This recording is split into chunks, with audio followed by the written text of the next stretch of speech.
السلام علیکم ورحمۃ اللہ وبرکاتہ۔ بسم اللہ الرحمن الرحیم وبالآخرۃ هم یوقنون۔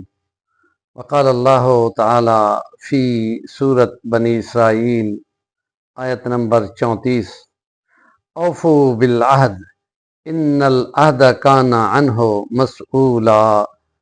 وقال اللہ تعالی فی سورۃ آل عمران 77 نمبر آیت، ان الذین یشترون بعہدہ وایمانہم ثمنا قلیلا اولئک لا خلاق لهم فی الآخرہ ولا یکلمہم اللہ یوم القیامۃ ولا ینظر الیہم ولا یزکیہم ولہم عذاب علیم۔ صدق اللہ العظیم۔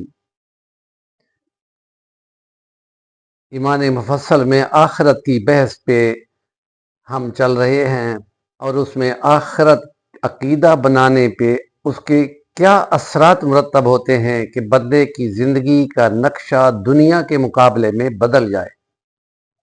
ان کو اس جواب دہی کا زیادہ یقین اور خطرہ ہوتا ہے، تو لہٰذا وہ اوامر کو بجا لاتا ہے اور نواہی سے بچنے کی پوری جستجو کرتا ہے۔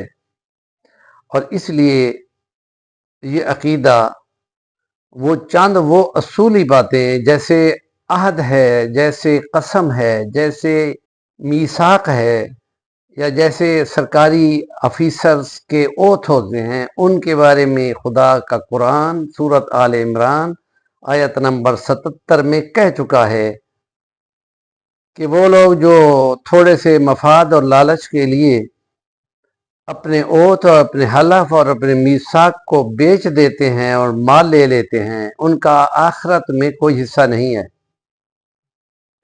اللہ پاک ان کو محشر کے میدان میں نظر رحمت سے نہ دیکھے گا، نہ پاک کرے گا، نہ بات کرے گا۔ ولا یکلمہم اللہ، اللہ ان سے بولے گا ہی نہیں۔ نظر رحمت سے پاک کرے گا کہ گناہ معاف کر دے گا، یہ بھی نہیں ہوگا، اور الٹا وارننگ ہے کہ المناک عذاب ایسے مجرموں کے لیے تیار ہے کہ ان کا آخرت میں حصہ نہیں ہے۔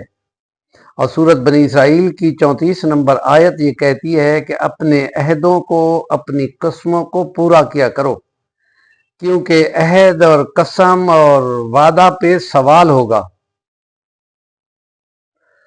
اور جب یہ وارننگ دے دی کہ ہم نے پوچھنا ہے، عمومی طور پہ خدا نہ پوچھے اور کہے کہ جاؤ اپنے اعمال کو تلاؤ، تو اس کا مطلب ہے بندے کا واہ واہ معاملہ بن گیا ہے۔ خدا نے صرف نظر کیا ہے، کسی خاص بات پہ نہیں پوچھا، کیونکہ حضور پاک وہ ہیں کہ جن پہ اللہ نے اپنا کلام اتارا اور تعلیم کتاب ان کے ذمہ لگائی ہے، تو یہ فرما چکے ہیں کہ جس کے بارے میں خدا نے پوچھ لیا، کوئی سوال کر دیا، تو وہ مارا گیا، اس لیے کہ اس کے پاس اس کے جواب کے لیے کوئی معذرت نہیں ہوگی۔ اور خدا پاک اپنے اسی کلام قرآن مجید فرقان حمید میں کہہ چکے ہیں کہ مجرموں سے معذرت قبول نہیں ہوگی۔ لا ينفع الظالمین معذرتهم وَلَهُمُ اللَّعْنَةُ وَلَهُمْ سُوءُ الدَّارِ۔ جو مجرم ڈیکلیئر ہو جائے گا تو اس کا مطلب ہے اس کی گواہیاں بھی نکل آئیں گی، اس کے ہاتھ، اس کی انگلیاں وہ گواہی دیں گی، تو اپنے ہی جسم اس کے خلاف جب گواہ بنے گا تو وہ سزا یقینی ہو جائے گی۔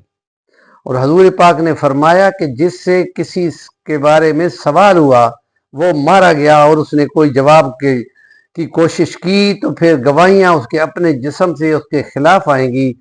اور یہ بات بہت زیادہ فکر مندی کی ہے، اور اس لیے اللہ سے جہنم کے عذاب کی دعا مانگنی چاہیے کہ اے خدا ہمیں جہنم کی آگ اور اس کے دھوئیں سے بچانا۔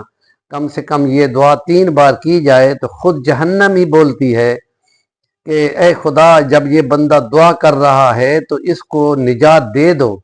اور اسی طرح اگر جنت الفردوس کی دعا کر دی جائے کہ اے اللہ مجھے عطا فرمانا، کہ نبی پاک نے فرمایا ہے کہ اللہ سے جنت الفردوس مانگا کرو، تو وہ جنت الفردوس خود بولتی ہے کہ اے خدا وہ بندہ جو مانگ رہا ہے تو اس کو بتاؤ کہ ہاں میں دوں گا۔ اور جس کو یہ نصیب میں ہوگی، حضور کا فرمان ہے مسلم شریف میں کہ جو شخص مغرب کی نماز کے بعد سورۃ الرحمن، سورۃ الواقعہ، سورۃ الحدید اکٹھی پڑھتا ہے تو اس کو وہ پڑھنے والا جنت الفردوس میں جانے والوں میں اس کا نام لکھا کھڑا ہوتا ہے۔